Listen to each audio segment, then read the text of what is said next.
তোর মেলা সময় হয়ে গেছে, আমি কি এর কাছ থেকে কিছু খাতে পারতেছি না। এতক্ষণ না খাতে তার মাথা মাথা নষ্ট রে। এখন আমি যারে পাবো তার কাছ থেকে আমি খাবো। এত খিদে লাগিয়ে গেছে আমার। এক প্যাকেট সিগারেট কিনতে হবে আর মশার কয়েল কিনতে হবে। বাগানে বসে গেম টেম খেলা যায় না। মার মার প্রচুর পরিমাণে গেম খেলতে হবে। প্যান্ট তো আগেরটা চেঞ্জ করে থইছে, এই পকেটে কি টাকা পয়সা আছে? টাকা তো থার কথা।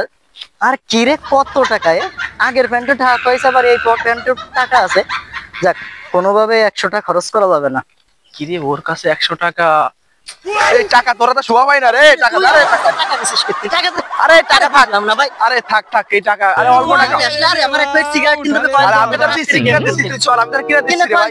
ভাই দোকানের থেকে দোকান তুই আছে। প্রতি ক্ষণে ক্ষণে এরকম ধান্দা মারিস, এরকম ধান্দা মারা তো ঠিক না। ধান্দা না তোরে ভাই। 100 টাকা ছিল মার, আসলে বান্দা ছিল। এটা তোর কাছে থাকবে না, যারাই ফেলাই দিবি ভাই। এটা আমার পকেটে নিয়ে পেছনে একটা দুইটা এই পকেট ছিড়া, সব পকেটে নাই। এই পকেট তো ছিল, এ তোরটা, এটা আমারটা। আরে সিড়া না, তুই আদবে আরে সিড়া শিশকা বুঝলাম না, তুই সিড়া দিছিস কি শুনলে জীবত পালা। যা ভাই তুই যা, এটা থাক। আরে এ তো মেলা কথা কষ্ট রে। দিলাম রে। ওরে মা, কি ঘুষি দিল ভাই। চুপ।